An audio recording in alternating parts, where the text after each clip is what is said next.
Hello, praise the lord.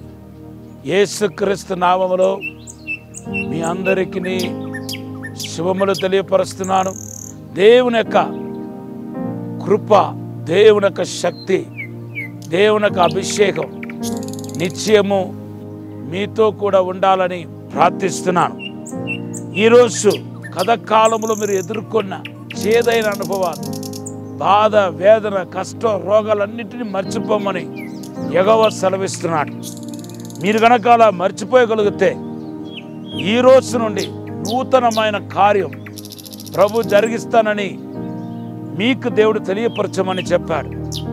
So కథకాలంలో ఎదుర్కొన్న ఆ చేదైన అనుభవాలన్నిటినీ మర్చిపోలాగన దేవుని దగ్గర మీరు సహాయాన్ని అడగాలని, ప్రార్థించాలని ప్రభు పేరిట మనవి చేస్తున్నాను.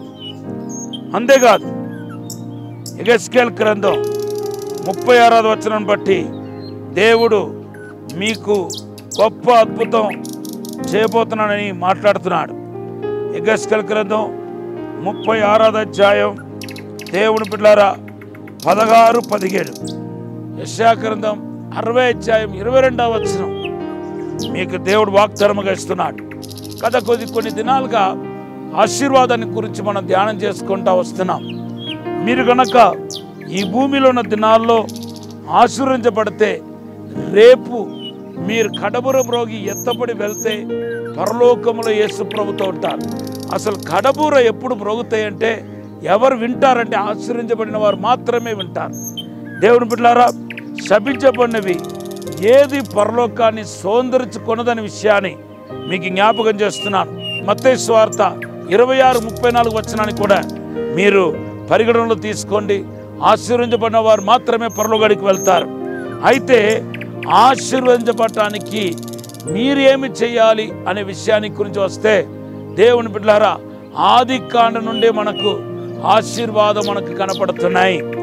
ఆది కాండంలో మొదటి మానవుని దేవుడు ఆశీర్వదించాడని ఆది కాండం 1వ అధ్యాయం 26వ వచనంలో రాయబడి ఉంది. అయితే ఆశీర్వదించబడటానికి ఆదాము ఏం చేస్తాడు అంటే, ఆదాములో ఏం కనపడిందంటే, ఆదాము దేవుని పోలిక చెప్పున, దేవుని యొక్క రూపం చెప్పున చేయబడ్డాడని రాయబడి ఉంది. దేవుని యొక్క రూపం, దేవుని యొక్క స్వరూపం, ఆయన యొక్క క్యారెక్టర్ని, ఆయన యొక్క వాడుకను మనకు చూపిస్తున్నాయి. ఎవరైతే దేవుని యొక్క పోలిక, దేవుని యొక్క వాడుక కలిగి ఉంటారో వాళ్ళు ఖచ్చితంగా ఆశీర్వదించబడతారు. మరి మీలో దేవుని యొక్క పోలిక ఉందా, దేవుని యొక్క నేచర్ ఉందా, దేవుని యొక్క క్రియలు ఉన్నాయా? దేవుని యొక్క క్రియ కలిగిన ప్రతి ఒక్కరూ ఆశీర్వదించబడాల్సిందే, ప్రతి ఒక్కరు దీవించబడాల్సిందే. ఈ సమయంలో మీ కొరకు ప్రార్థన చేయబోతున్నాను. పరిశుద్ధము నమ్మకమైన పరలోక తండ్రి, నీకు వందనాలు, స్తోత్రాలు ప్రభా. యేసుక్రీస్తు నామములో ఇప్పుడే ప్రతి ఒక్కరిని ఆశీర్వదించండి ప్రభా. నీ పోలిక, నీ రూపం మాకు దయచేయండి ప్రభా. ఇప్పుడే వర్తలు చేసి దీవించి అయ్యా తోడుగా ఉండి సహాయం చేయమని, అద్భుత కార్యం జరిగించమని, మేలు జరిగించమని, అభిషేకించమని యేసు నామములో అడిగి వేడుకుంటున్నాము తండ్రి. ఆమేన్, ఆమేన్, ఆమేన్. ప్రభు మిమ్మల్ని దీవించును గాక, మీకు క్షేమం కలుగును గాక. Have a blessed day. Amen.